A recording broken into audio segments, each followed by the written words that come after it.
Testing 1, 2. Good? Good.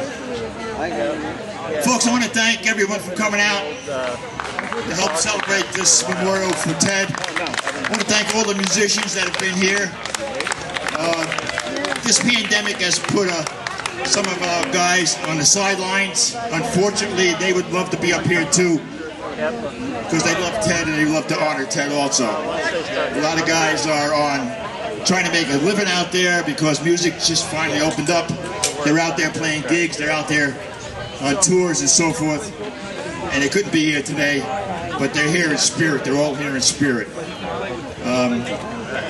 This next slot had to be filled up, and I asked Neil if he would play solo for us, and he graciously said yes.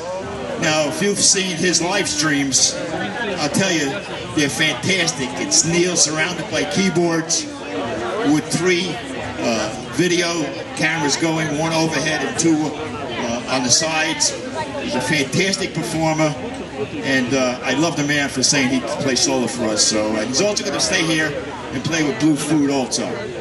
So when you're ready, it's going to be a few minutes yet, so I'll just hang up here and wait. Again, there are posters there. Please go take a free poster from Steve. There you go. And if you don't want one, take Simon said, yeah, we got all the musicians get a 11 by 17 poster, and all the guests have 8 by 10s. So if you haven't got one, go get it. What is holding up? There's no clouds up there. I don't see it. Have you enjoyed it so far, folks? How about it? All these bands that played, Ted helped. He played with them or helped found them. And there's a lot more, I'm telling you. I'd like to thank David Lax for allowing us to rehearse in his studio. He was very generous. Blue Food rehearsed there, Sold the Bones, Sold the Bros. And then Mark Dan's studio also, they rehearsed that. So thank you, Mark. Again, none of these musicians get paid. It's all a labor of love. And Neil is a musician who's out there making a living doing this. He worked 3 gigs this week. He's working 3 gigs next week. And he took Sunday off to play with us. All right, I'm going to get the hell off stage. Folks, give it up for Neil Alexander.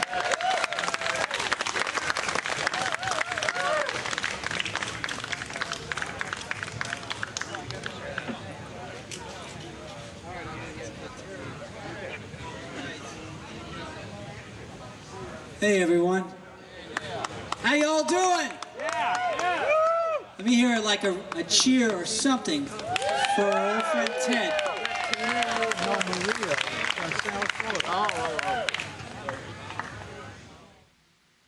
All right, in the interest of getting started, we'll mix as we go. It's going to probably sound a little weird at the beginning, but it should even out. So I want to start by just talking briefly, and I mean briefly, and believe me, if I start to get long-winded, you can throw tomatoes or whatever you want, about how I met Ted. I met Ted about 10 years ago, maybe 11, at the opening of Club Helsinki Hudson in Hudson, New York. And I was playing, I signed up and volunteered to do a solo performance with this organization called FOD Fest, Friends of Daniel Pearl. Some of you guys know that. I'm sorry, my memory is shot. The guy who runs it is a great guy. I can't remember his name.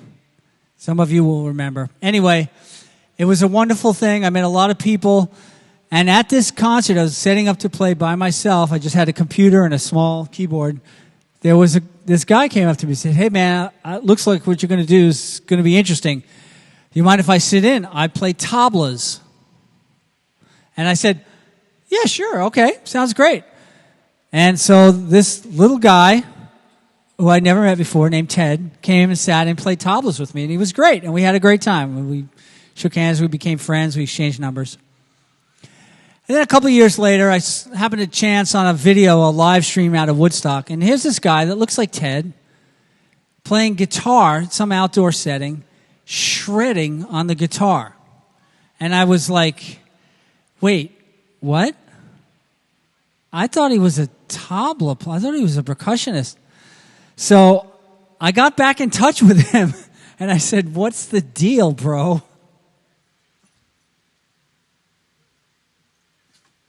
Anyway, after that, we started hanging out. We became good friends. I started sitting in with his band, Blue Food, who's coming up next. I played with them from 2014 or 2015, 2 or 3, 4 times a year at the Harmony Cafe here in Woodstock. Always had a great time. Got stoned out of my mind. Met a lot of other great musicians. And then Ted and I started doing other work together. He introduced me to Carl Berger. Carl Berger and I made a record together, which hasn't come out yet. He also came to some of my shows down in Newburgh, where I premiered my 8-piece chamber music ensemble. He saw me perform The Rite of Spring for solo piano in Kingston in 2015, I guess it was, 2014, 2015. Anyway, so we became really close friends really quickly. And those of you who know Ted know that. Now, like I said, I've only met him in 2010, so I feel like I'm the baby here. I just didn't know him as long as probably all of you. But you all know, as I do, that he was a hell of a guy and a powerful supporter of the arts and a believer in the arts and the power of music to change people's consciousness and to help bring people together. So in that spirit, I prepared 3 pieces of music. Thank you. Thanks, you back there. That's all right. You don't have to jump in. It's cool.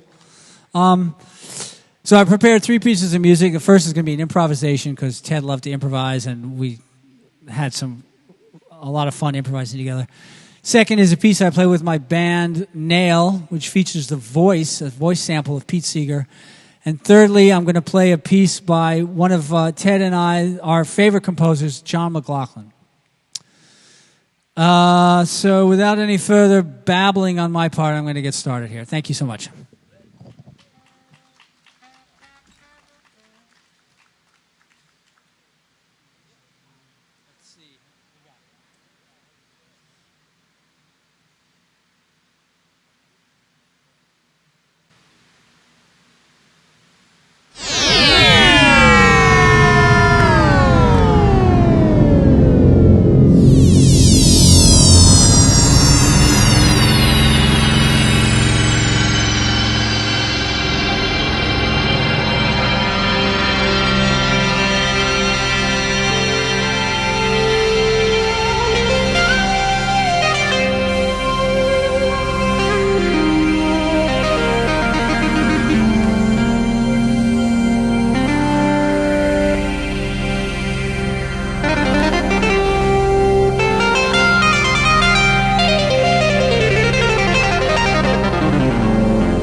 Shenandoah, I love your daughter.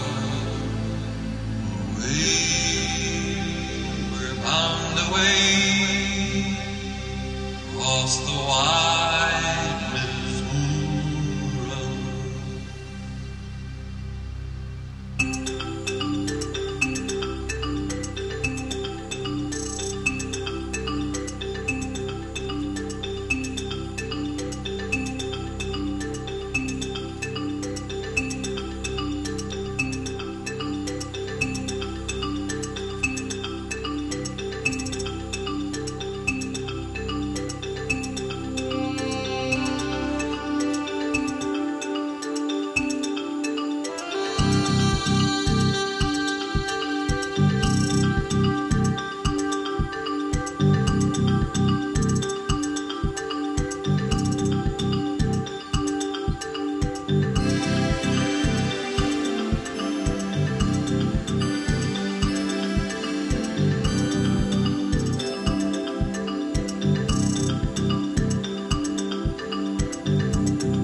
This is called Brise de Coeur by John McLaughlin.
Thanks, everyone.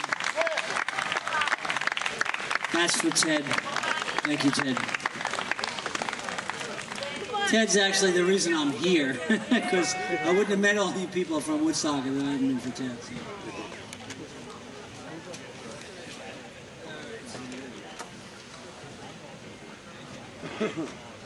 Did I tell you you love that? Neil Alexander, remember that name. He'll be playing with Blue Foods coming up next. Blue Foods, our last act of the night. So hang in there, we're doing okay.